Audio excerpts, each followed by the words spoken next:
Umpama lintang kae iso tak sambati,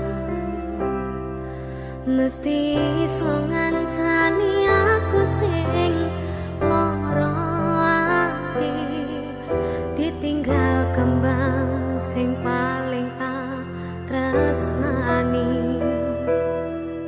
sing biyen janji ngancani tekan mati.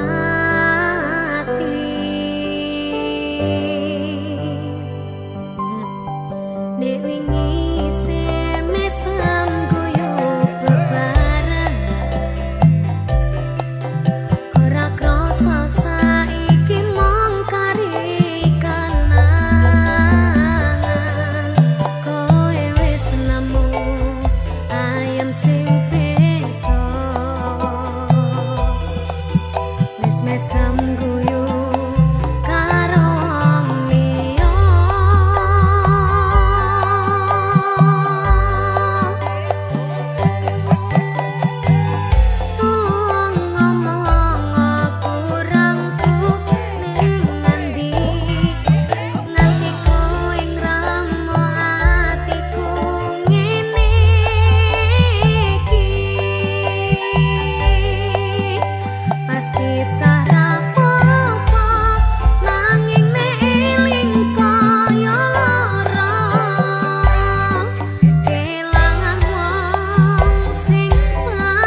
ninggalke keluarga nelongso nanging kudu tak terima sing gawe tambah lara wong tuwa ono kaya ra ono ngendi kasih sayangi sing kaya cahayane bapak ibu bingung dewe-dewe yen pancen kudu pisah aja nganti anak dadi korban berjuang ninggalan dhewean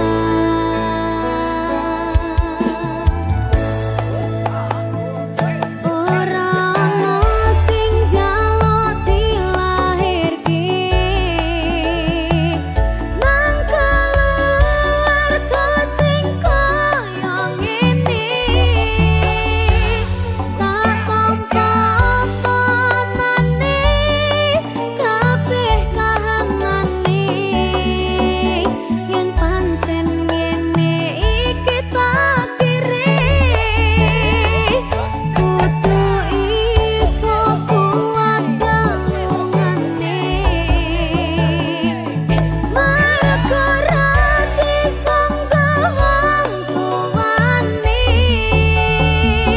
kudu iso ngadeg dhewe ra ono cekelane ngene men anak sing rusak omahe.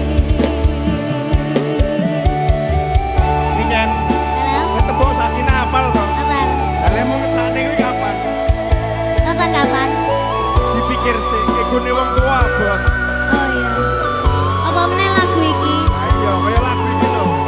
Kayak kisahku. Alah, meneh kabeh kisahku kabeh.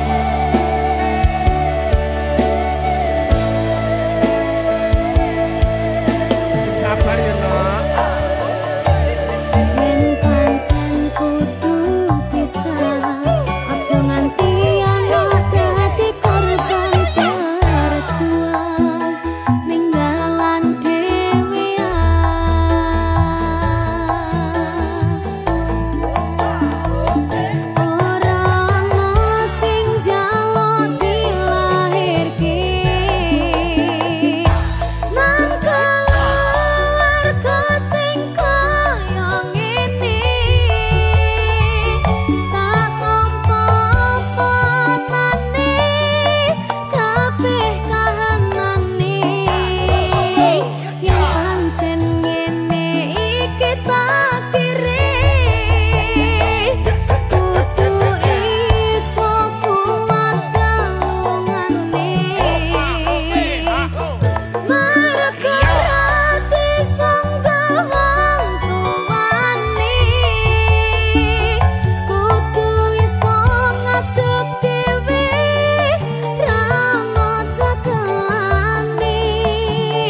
pancen ora sempurna, gampang terluka, tapi yen wis bab setia aku juara.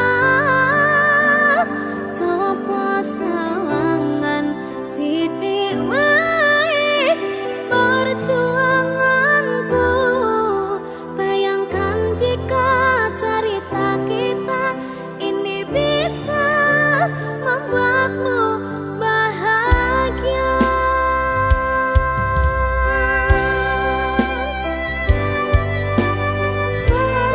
Lupa.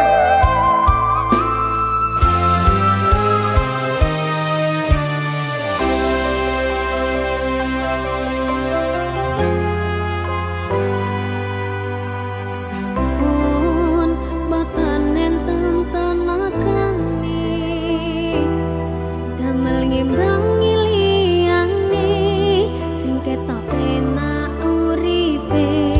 Kadang kepitak klaran ngempet dadi tangisan, rodong panguripan bakale muteran nanging mbuh kapan.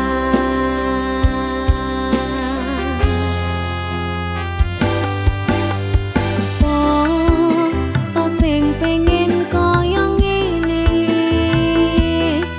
terlahir rasuki pondo, sadar aku kalah rupa. Terserah kowe sayang ro aku ora maksa, tapi yen wis bahas tresno, sing jelas aku sing selalu ono. Aku pancen ora sempurna, gampang terluka, tapi yen wis bab setia aku juara. Coba sawangan sithik wae perjuanganku, bayangkan jika cerita kita ini bisa membuatmu bahagia.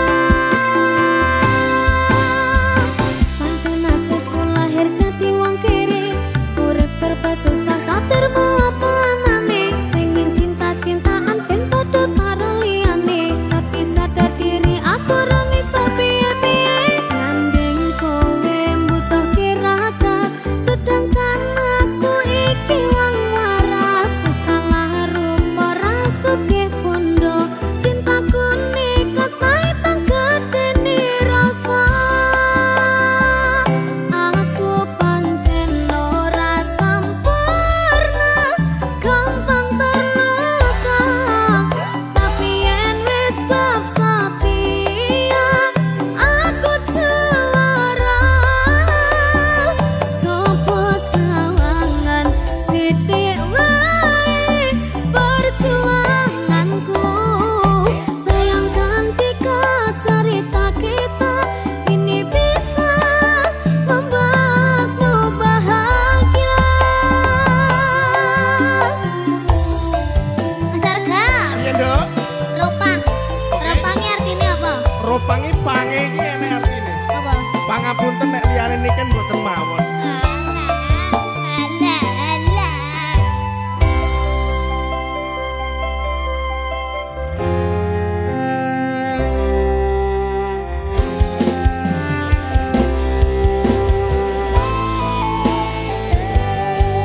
Ro.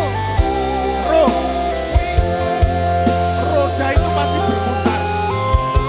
Ora rondo panguripan mau. Kenapa wong kere selalu dicampakan, membuat hatiku aja remuk kok abaikan. Tahunan kepikiran selalu terbayang-bayang, meski disepelekan ku coba mengusahakan. Romos ini ku berjuang, cintaku takkan pernah latah. Kowe tetap tak sanding, rasaku tak berpaling. Aku tiada tanding, ku pastikan happy ending. Aku pancen ora sempurna, gampang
Simbo aku sing ayu dhewe, ijazahku SMP pengalaman ora duwe, paling penak rapi wae. Aku rapi, aku kenal Jawa. Kenal Jawa, irunge rada sempok. Setengah tua, iki awak lagi bosok, raleh duwe saka Simbo, pengen nyambel renek Lombok. Kamu cakep bikin aku penasaran, oh ya, kayak artis yang turun dari sedan. Aku pusing karena selalu mikirin, ku bawakan dukun dari Magetan. Magetan ora mempan, kadukun Jombang ora mempan, kadukun Ngawi saya edan. Aku bunuh diri mangan duren satu litek, menek power sak nyeploke, enek bocah ganteng dhewe gawerene tak rapine. Pertamanya aku nggak mengerti kenapa ditangkap Pak Polisi, digebukin setengah mati, disuruh ngakuin barang bukti. Masalahnya karena narkotika, heroin, putau dan sabu-sabu. Wajahku dipotret wartawan sehingga fotoku masuk koran. Jangan bung, jangan menghisap sabu, larangan agama. Jangan bung, jangan membajak lagu, larangan negara.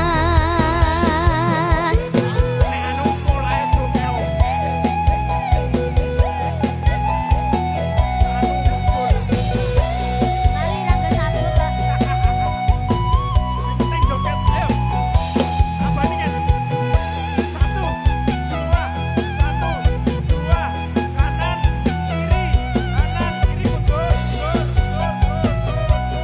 Terus ngawuren.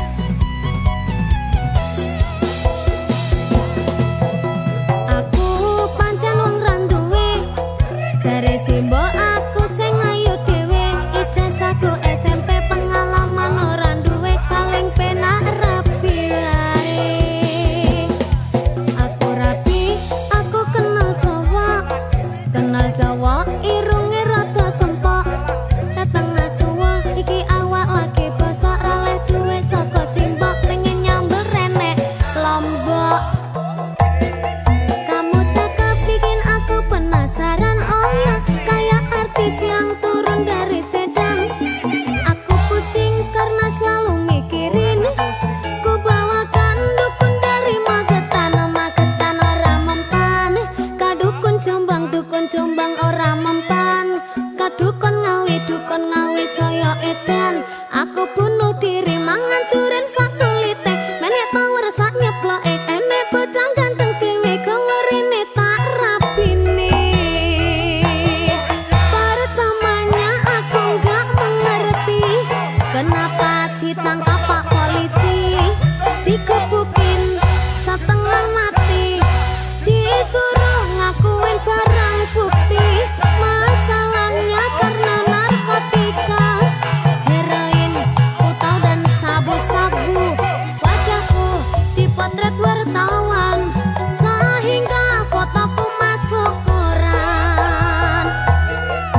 Jangan bung, jangan menghisap sabu, larangan agama. Jangan bung, jangan membajak lagu, larangan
rasane pahit tenan, mangan mangut lele rasane kok padha tempe. Apa kaya ngene rasane wong ora duwe.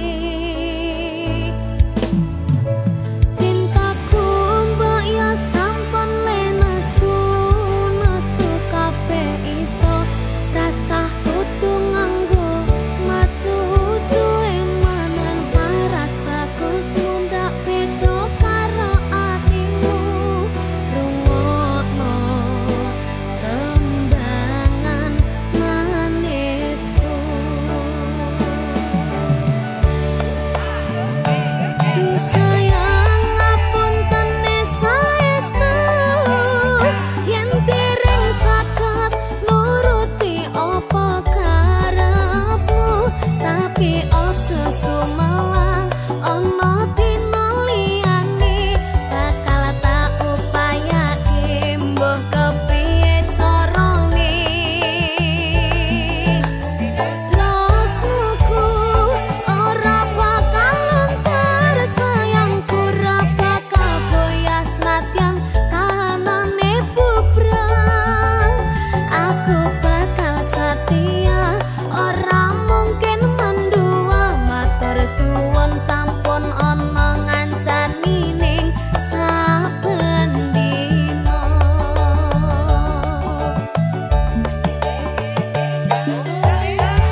Satya kaya Arjuna ra kakean crita susah seneng adepono geran aku lanang golek apa padang edalan ora terus takutang dadi lanang tenan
Buru ketemu awal langsung naksir libetan koyo kemangan kowe telopo warane keluku isi kariti poro dadi pitu saben dino isun sing bisa turu menriko ngomong sing kawatu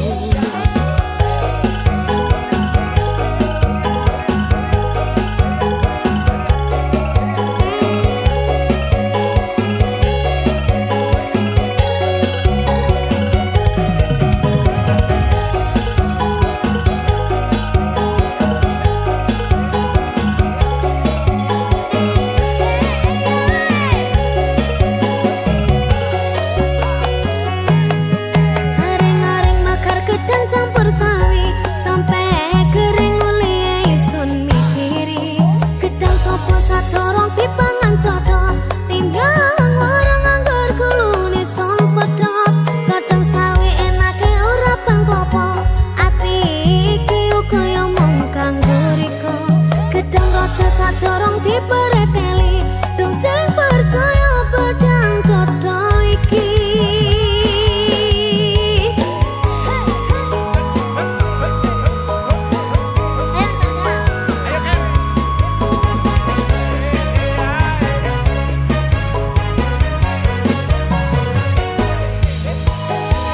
mari kaca janji-janji Yo, ojo janji-janji.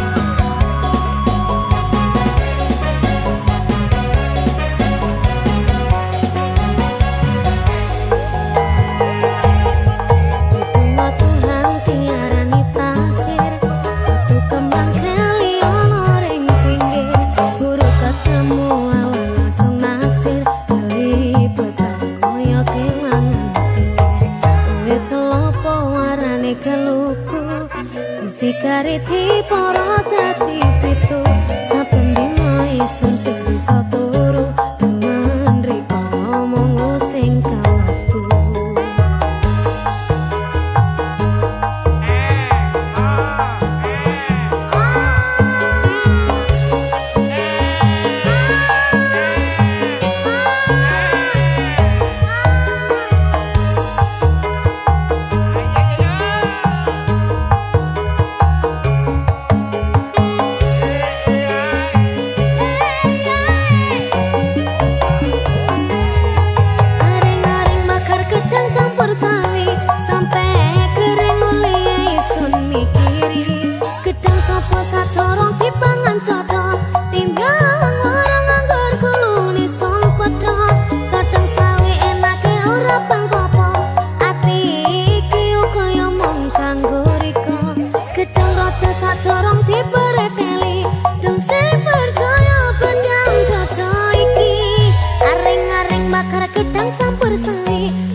siji kabeh ana batas wajare aku ra bakal mbrontak nek gawe kekancan rusak cukup aku menang nyawang kowe kepenak cukup aku menang nyawang kowe kepenak